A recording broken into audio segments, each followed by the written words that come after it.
Annyeong, it's me Luciana. Welcome to my YouTube channel.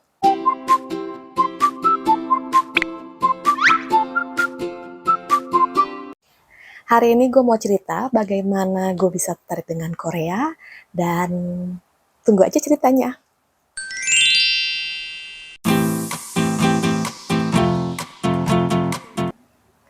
Jadi, pertama kali gue kenal Korea itu sekitar tahun 2000-an.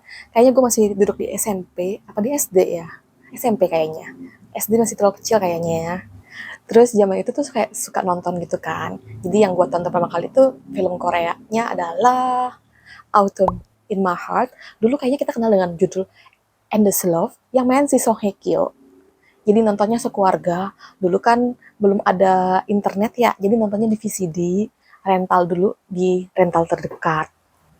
Habis Endless Love, kita nonton Winter Sonata nih. Wow, jadi bucin nih Winter Sonata nih. Si Choi Ji-woo kan yang main kan, sama Bae Yong Joon. Habis itu gue jadi ngebucin, beli-beli majalahnya.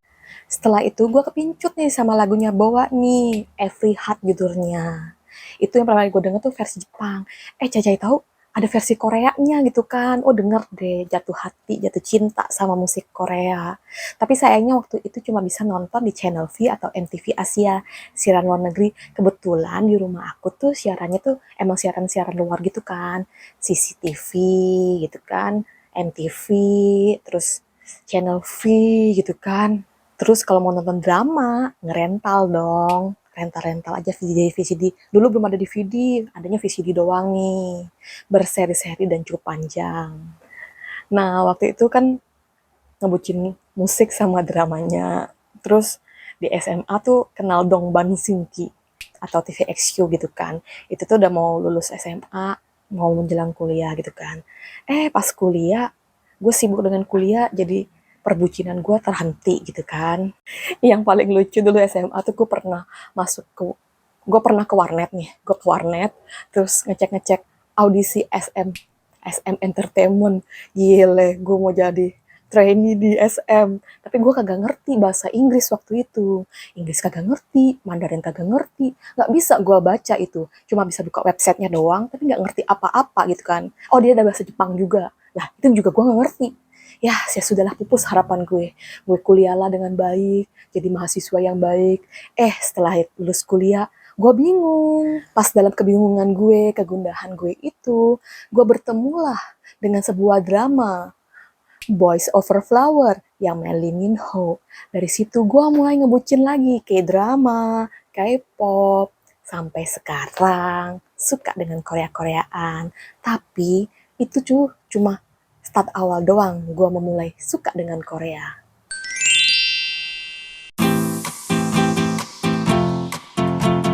Dari dulu gue tuh sebenarnya suka dengan bahasa Korea. Jadi dari tahun 2009, kalau nggak salah gue nonton Boys Over Flower tuh tahun 2009. Pas gue kembali ngebucin Korea-Koreaan, pertama kali tuh K-drama, ngebucin Go Junpyo, gue udah mulai cari-cari tuh, di mana sih ada tempat belajar Korea. Ternyata belum ada institut resmi gitu. Gue ketemu nih sama temen gue, anak BINUS. Terus dia kenalin nih ada pendeta nih yang ngajarin bahasa Korea nih. Jadi gue pergilah ke BINUS, di belakang BINUS itu tuh belajar bahasa Korea sama gurunya nih. Gurunya cowok, tapi karena gue bego gitu ya, kayak kagak ngerti-ngerti, kasihan banget lah sama gurunya pokoknya. Jadi dia kayak, capek ngajarin gue. Tapi gue kayak belajar lah mengenal huruf huruf ya, siet, ciet, yang kayak gitu-gitu deh. Gue belajar mengenal huruf tuh tahun 2009. Terus 2009 sampai 2011, 2012 tuh ya gue kesibukannya cuma yang ngebucinin K-drama, nonton K-pop. Terus tahun 2012 gue ketemu lah dengan suatu tempat yang namanya Korean Kultur Center. Di situ dia buka kelas bahasa Korea tuh ceritanya. Tapi waktu itu gue daftar nggak dapet karena kuota penuh. Pokoknya 2 kali apa 3 kali daftar tuh nggak dapet. Tahun 2013 baru gue bisa belajar bahasa Korea. Dari belajar bahasa gue kenal kayak banyak berbagai kebudayaan. Di kelas pernah gurunya ajak pakai hanbok, jadi hanbok experience gitu, kita foto-foto. Terus karena sering ke KCC, jadi kita kayak tahu ada budaya-budaya lain, terus ada kelas-kelas kebudayaan lain. Jadi kayak join daftar-daftar. Jadi pas tahun 2017, 2018, 2019 kan gue udah nggak belajar bahasa Korea lagi. Terus gue ikut kelas budaya-budaya. Menarik banget sih, gue pernah ikut kelas Gayatgum, kelas Bucecum, dan seru banget sih kelas-kelasnya. Ya, pansori yang paling gue suka. Soalnya karena gue suka nyanyi, jadi gue ikut kelas pansori, bener-bener kayak suatu dunia yang baru. Jadi antara aku dan Korea itu benar-benar ada suatu, apa ya, kalau bisa dibilang, aku dengan budaya Korea itu ada kenangan-kenangan indah di sana dan pembelajaran-pembelajaran yang membuat aku semakin memiliki pengalaman hidup yang beragam. Nah, yang seru nih setelah 2019 nih, pas tahun 2019 deh.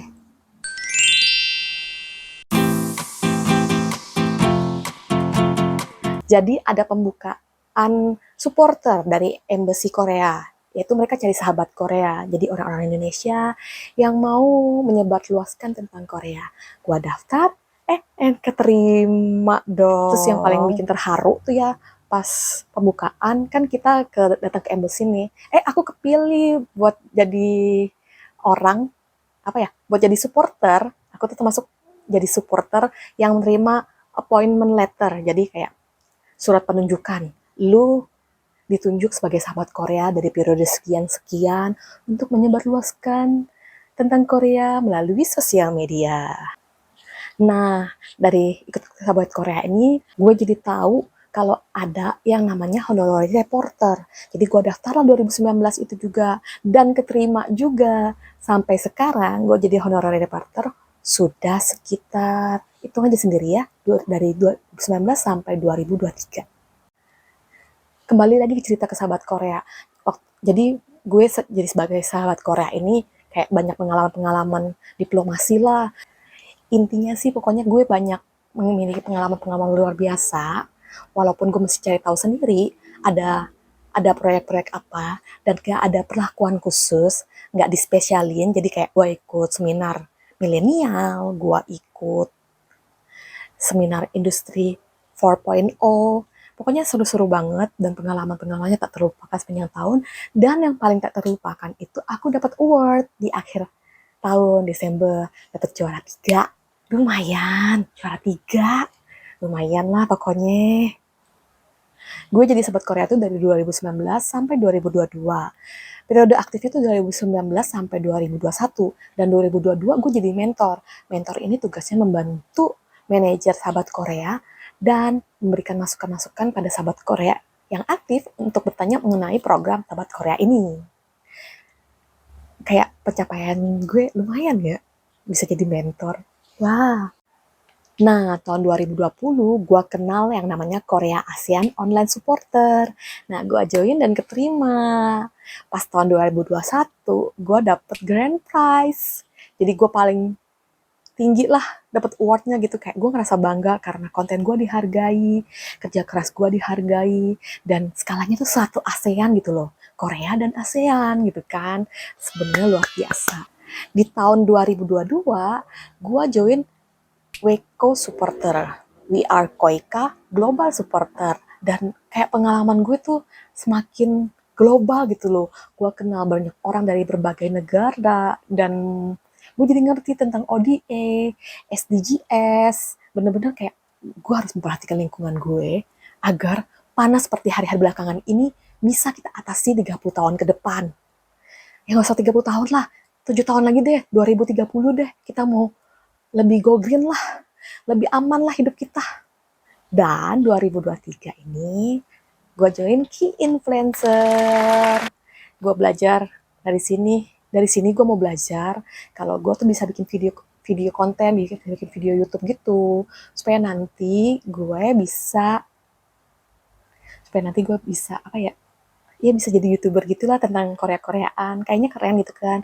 Bisa bikin vlog jalan-jalan ke Korea, bisa bikin konten belajar bahasa Korea juga, terus bisa bikin konten yang menarik-menarik lah tentang kehidupan-kehidupan di Korea. Jadi antara aku dan Korea itu selalu punya ikatan yang tak bisa terelakkan. Pengen ditinggalkan tapi nggak bisa karena merasa bagian dari hidupku. Korea is my life.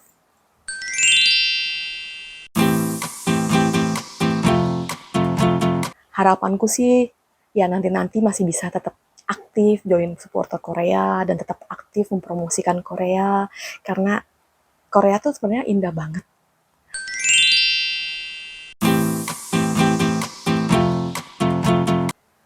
Akhir kata, beginilah ceritaku yang menyukai Korea dari dulu sampai sekarang, perjalanan aku menyukai Korea dan benefit-benefit yang pernah kuterima dan pengalaman-pengalaman yang tak terlupakan. Thank you for watching. Annyeong!